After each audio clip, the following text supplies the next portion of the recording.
জন্য কনেকে মানে নির্ধারিত করার শরিয়াত বিধান দিয়েছেন। ছেলেকে দেখবেন ছেলে ভালো, 5 ওয়াক্ত নামাজ পড়ে, কিন্তু মেয়েকে দেখতে হবে। আল্লাহ নবী বলেছেন তুনকাহুল মারআতু লিআরবাঈন, 4টি জিনিস আপনাদেরকে দেখতে হবে। একটা হচ্ছে লিমালিহা, বিবাহের মধ্যে কুফু কিন্তু জরুরি, বিবাহের মধ্যে সমতা জরুরি। মনে করেন আমি কোটিপতি, একজন মেয়ে রিক্সাওয়ালা, তার সাথে যদি আমার বিবাহ বাবা দিয়ে দেয়, তাহলে এই সংসারের মধ্যে কলহ থাকবেই। এই সংসারের মধ্যে যে কোনো সময় এটা ভাঙ্গার সম্ভাবনা রয়েছে। কারণ কথায় কথা হয়তো আমার মা বলে ফেলবে, আমার বাবা বলে ফেলবে, তুমি তো রিক্সাওয়ালার মেয়ে, যেভাবে আমরা বলি সেভাবে চলো। এই জন্য বিবাহ একটু হলেও 19-20 থাকতে হবে, কিংবা 15-20 হতে পারে। একবারে 1-20 এটা কিন্তু হবে না। একবারে কোটিপতি, একবারে নিম্ন মানের, এটা কিন্তু বিবাহের সমতা নয়। এই কারণে আল্লাহ নবী বলেছেন যখন মেয়ে দেখবে তখন লিমালিহা, সম্পদ দেখবে। তোমার ছেলে একটা মেয়েকে পছন্দ করে, তোমার ছেলে দরিদ্র কিন্তু মেয়েটার বাবা অনেক কোটিপতি, এটা সমতা হবে না। এখান থেকে দূরে আসার, সরে আসার চেষ্টা করতে হবে। লিমালিহা, দেখতে হবে তাদের আর আমার মধ্যে সম্পদের পার্থক্যটা খুব বেশি না, একটু হয়তো বা 7-5 এরকম হতে পারে, কিন্তু একবারে আমার নেই তার অনেক, তাহলে কিন্তু এই সংসারে কলহ থাকাই স্বাভাবিক। রসুল বলেছেন লিমালিয়া, সম্পদ দেখবে।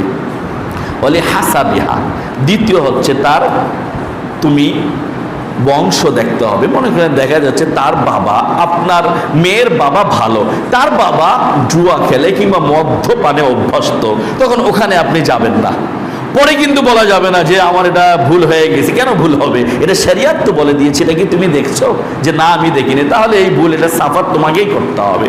শরিয়াত বলে দিয়েছে আগে দেখতে হবে মালের মধ্যে সমতা রয়েছে কিনা, এরপরে দেখতে হবে বংশ কি ধরনের।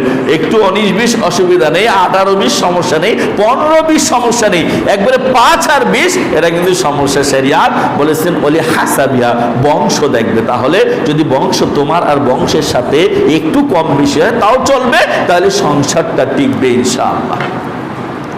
বলি জামালিহা, এরপরে দেখবে মেয়ে সৌন্দর্য কতটুকু। তোমার ছেলে অনেক সুদর্শন, মেয়ে অনেক কালো, এটা কিন্তু সম্ভাবনা আছে এটার মধ্যে একটা দ্বন্দ্ব লাগতেও পারে। একটু কম বেশি, মেয়ে ফর্সা, একটু শ্যামলা, ছেলে শ্যামলা, তাহলে চলবে। একবারে সুস্তি আর কুস্তি, এটা কিন্তু বিবাহের মধ্যে এটা রাখা ঠিক নয়। এরপরে আল্লাহ নবী বলেছেন ওলে দিনিহা, তুমি ধর্ম দেখবে। আজ থেকে 10-15 বছর আগে আমরা শুরুতে দেখতাম, আজ থেকে 10 বছর আগেও, 5-7 বছর আগে দেখা হতো, যখন মেয়েকে দেখতে আসতো তখন জিজ্ঞাসা করা হতো তুমি কি কোরআন পড়তে পারো, তুমি কি সূরা ইয়াসিনটা পড়তে পারো, তুমি কি আয়াতুল কুরসি পড়তে পারো, এগুলো মুরব্বীরা জিজ্ঞাসা করতেন। তাহলে এটার অর্থ কি? তারা ধর্মকে প্রাধান্য দিতেন। আল্লাহ নবী বলেছেন ওয়ালি দীনিহা, ধর্মকে প্রাধান্য দেবে।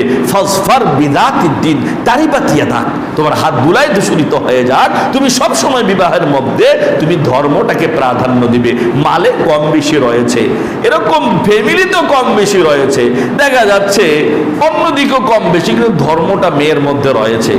যদি দেখা যায় যে অল্প কম বেশি হয়, তাহলে ধর্মটাকে প্রাধান্য দিয়ে আপনি বাকি কাজটা সমাধান করতে পারেন। এখানে একটা প্রশ্ন যেটা আমরা অহরহ ভুল করে থাকি, শরিয়াতের কথা বলছি, যদিও আমাদের মধ্যে ত্রুটি রয়েছে, আমরা চেষ্টা করার জন্য বলছি।